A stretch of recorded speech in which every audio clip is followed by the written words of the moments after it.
guys doing? We're playing Harry Potter. Ha! Fags! Fantastic Beasts and Where to Find Them was kind of, While I am a fan of the Harry Potter films, my standards for this movie in particular were set pretty low going in.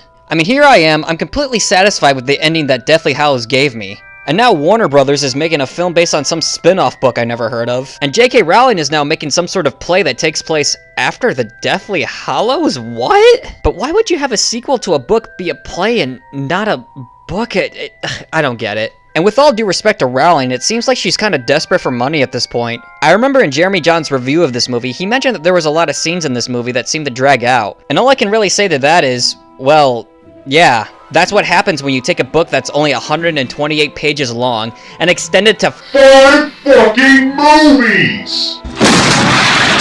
Is this real life? Ugh, I'm so fucking sick of this trend. Not even The Hobbit was that short of a book. This movie just didn't do anything to get me invested to watch the rest of the Fantastic Beasts films. For our main characters, we have Newt. He's supposed to be the blank slate everyman character that we're supposed to relate to. We also have a male side character that's mostly just there for comic relief. And finally, we have a female side character that knows more about her surroundings than the main character.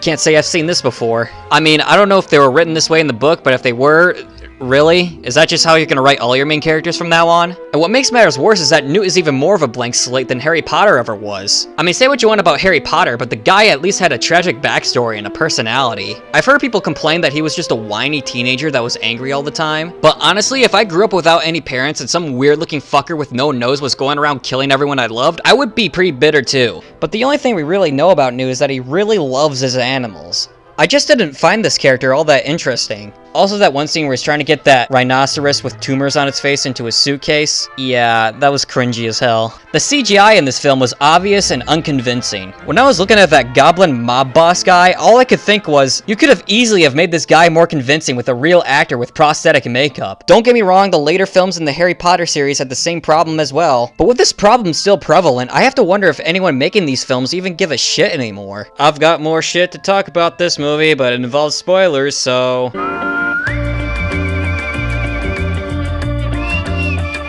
One of the few things I found interesting in this film was this crazy anti-wizard zealot. I mean, she was an obvious allegory for people like the Westboro Baptist Church, but at least it was something. I thought she was gonna have some sort of confrontation with the main characters, but nope! She gets killed by a less interesting antagonist who's pretty much the offspring of Tom Riddle and the smoke monster from Lost. Also, when they use the Obliviate spell on the rain so everyone in the city forgets about magic, my first thought was, what about everyone who's not in the rain? And the movie answers this question by showing people immediately being affected by the Obliviate spell by drinking water and taking showers. And my question after that was, does water even travel that fast through a fucking sewer system?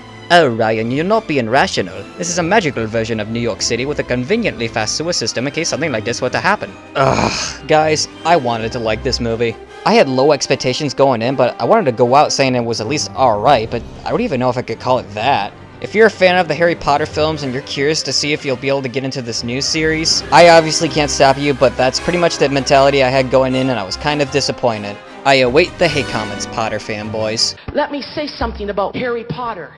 Warlocks are enemies of God. And I don't care what kind of hero they are. They're an enemy of God. And had it been in the Old Testament, Harry Potter would have been put to death. You know what? Maybe this woman should have been the antagonist of this film.